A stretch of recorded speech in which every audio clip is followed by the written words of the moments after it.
Cancer, आखिर इसका कारण क्या है और अब तक कितने मरीज जो है इंडिया में देखे गए? नाम से क्या मेरा नाम डॉक्टर कुलदीप ठाकुर है और मैं head and neck cancer surgeon हूँ फोर्टिस हॉस्पिटल मोहाली में, जहाँ पे हम head and neck cancer and robotic surgery करते हैं ENT कैंसर्स के लिए।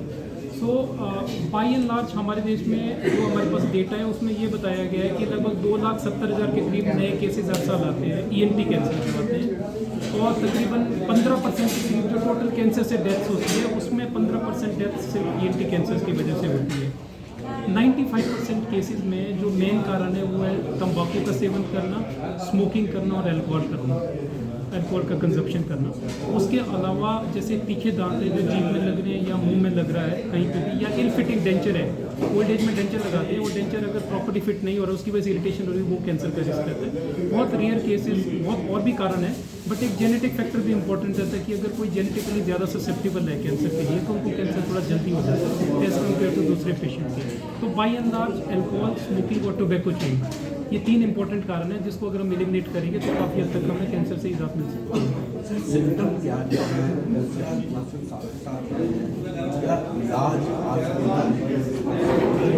देखिए, सबसे बड़ी दिक्कत हमारे ENT कैंसर में क्या होती है कि ENT कैंसर नहीं, कोई भी कैंसर बॉडी में शुरू में वो पेनलेस होती है, उसमें दर्द नहीं होती है या एसिम्प्टोमेटिक होती है, इसलिए पेशेंट बॉदर नहीं करता। ऑब्वियसली अगर किसी को दर्द नहीं हो रहा तो क्यों आएगा वो। जो मुंह का कैंसर है वो एक छाले के रूप में निकलता है जो तकरीबन 2 हफ्ते से, जो अगर कोई भी छाला मुंह में है जो 2 हफ्ते से ठीक नहीं हो रहा हो और जिसमें दर्द ना हो, तो इसका मतलब है कि उसको घबराने की ज़रूरत नहीं है, उसको बहुत ज़्यादा घबराने की ज़रूरत है। कोई भी पेनलेस नॉन इलिगल अल्सर जो 2 महीने से ठीक नहीं हो रहा हो उसको अपने ENT स्पेशलिस्ट को दिखा देना चाहिए। इसके अलावा किसी भी तरीके की गांठ अगर गले में है, गले के किसी भी हिस्से में है जिसमें दर्द नहीं है, उनको भी दिखा देना चाहिए। गले में दर्द होना, पर्टिकुलरली अगर वो दर्द गले से कान में जा रही है और खाना निगलने में उसको दर्द हो रही है, उनको भी अपने ENT सर्जन को दिखाना चाहिए। आवाज़ ख़राब है, सर्दी जुकाम में भी आवाज़ ख़राब हो जाती है, वो जल्दी हफ्ता 10 दिन में ठीक हो जाती है। किसी को 2 वीक से ज़्यादा अगर किसी की आवाज़ बैठी हुई है उसको भी अपने ENT सर्जन को दिखाना चाहिए। इसके अलावा अगर नाक से रेशा आता है जिसमें थोड़ा खून भी आता है या नाक बंद है, वो एक कैंसर का कारण हो सकता है। किसी भी तरीके का छाला चमड़ी में ENT रीजन में अगर है तो उनको कैंसर स्पेशलिस्ट को दिखाना चाहिए। ये सारी चीज़ों का इलाज पॉसिबल है, डिपेंड करता है कि आप कौन सी स्टेज पे पेशेंट वापस आता है। जितना जल्दी पेशेंट वापस आता है उसका इलाज उतना कम इंटेंसिफाइड होता है और बहुत मॉडर्न टेक्निक से हम उसका इलाज कर सकते हैं, जैसे रोबोटिक सर्जरी से कर सकते हैं, और उनका जो जीने की प्रोबेबिलिटी बहुत अच्छी होती है।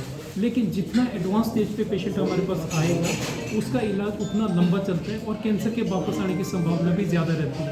इसलिए बोलते हैं कि जितना जल्दी पेशेंट आता है और जो एडवांस टेक्निक सारी है वो सारी अर्ली स्टेज के लिए है। एडवांस स्टेज के लिए हमारा ट्रीटमेंट सेम कन्वेंशनल तरीके से रहता है, बहुत अच्छी रिसेक्शन, बहुत अच्छी reconstruction and rehabilitation. Early stage में करोगे उसमें रिकन्स्ट्रक्शन रिहेबिलिटेशन की जरूरत ही नहीं पड़ती है, बहुत एक अच्छी सी सर्जरी, चाहे रोबोटिक सर्जरी हो चाहे वो नॉर्मल सर्जरी से, उसी से ठीक हो जाती है। Yes, ENT cancers they are treatable, बेशर्त ये कि उनको अर्ली स्टेज पे आना चाहिए। एडवांस स्टेज में भी ट्रीटेबल है, बट जितने अच्छे रिजल्ट अर्ली स्टेज में उतने अच्छे रिजल्ट एडवांस स्टेज में नहीं है। सर, रोबोटिक सर्जरी क्या हर कैंसर, ENT के हर कैंसर में की जाती है? इसके अलावा भी और तरह से रोबोटिक सर्जरी सबसे पहले जो इसका बेसिकली जो डिस्कवर की थी, किस चीज़ के लिए किया था, ये बेसिकली यूरोलॉजिकल कैंसर के लिए किया था, प्रोस्टेट कैंसर वगैरह के लिए। अब धीरे धीरे करके इसका जो है ना बहुत अच्छा early stage head and neck cancer में इसका बहुत उपयोगी है ये टेक्निक। उसका रीज़न मैंने आपको बताया कि बहुत, एक तो हाई डेफिनेशन कैमराज होते हैं, बहुत प्रिसीजन बहुत ज़्यादा बढ़ जाती है, हॉस्पिटल स्टे बहुत कम होता है, ब्लड लॉस बहुत ही कम होता है। आप ये कह सकते हैं 1/10 1/20 अगर 200 ml blood loss normal surgery होता है, इसमें मुश्किल से 10 ml ब्लड लॉस भी नहीं होते हैं। अर्ली मोबिलाइजेशन, हम जल्दी हॉस्पिटल से आपने देखो कैंसर पेशेंट जी 5 दिन 6 दिन से एडमिट है, इसमें हम पेशेंट को दूसरे तीसरे दिन डिस्चार्ज कर देते हैं, वो भी अपने ऊपर। दूसरों को अगर हम घर उसको डिस्चार्ज कर रहे हैं, दैट मीन्स तो अपना खुद घर पर ध्यान रख रहे हो, दूसरों के ऊपर डिपेंडेंट नहीं है। So high definition cameras, extreme precision, बहुत अच्छी प्रिसीजन प्लस बहुत अच्छे से हम हर कैंसर को निकाल सकते हैं उससे। रोबोटिक सर्जरी ये इस तरीके से होता है, रोबोटिक सर्जरी हम लोगों के लिए बहुत हेल्पफुल है और पेशेंट के लिए बहुत हेल्पफुल है। सर, इसके लिए कोई टेस्ट भी है, पता चल सके कि गले का कैंसर है या का कैंसर? जो ENT कैंसर है इसमें ऐसा कोई टेस्ट नहीं होता, जैसे हम बोलते हैं कि दूसरा ओवरी कैंसर के लिए कुछ मार्कर कराएं ब्लड, इसमें ENT कैंसर में ऐसा नहीं है। सिंपल ENT कैंसर डायग्नोज करनी बहुत आसान है, आपको सिर्फ एक ENT स्पेशलिस्ट को दिखाना है, वो आपका मुंह चेक करेगा, गला चेक करेगा, एंडोस्कोपी से नाक चेक करेगा, एंडोस्कोपी से गला चेक करेगा, उनको एग्जामिनेशन नॉर्मल लगी तो बस नॉर्मल है। कुछ भी सस्पिशियस लगता है इमीडिएटली बताएंगे, बायोप्सी करनी पड़ेगी। एक इम्पॉर्टेंट मैं आपको एक एक इम्पोर्टेंट आपके सामने एक चीज़ मैं रखना चाहता हूँ। हमारी सोसाइटी में बायोप्सी के लिए जो है ना बहुत सारी गलत धारणाएं हैं। वो बोलते हैं कि अगर आप बायोप्सी करोगे या इसमें बहुत टच करोगे तो कैंसर बढ़ जाएगा। ये एक मिथ है, ये एक गलत धारणा है।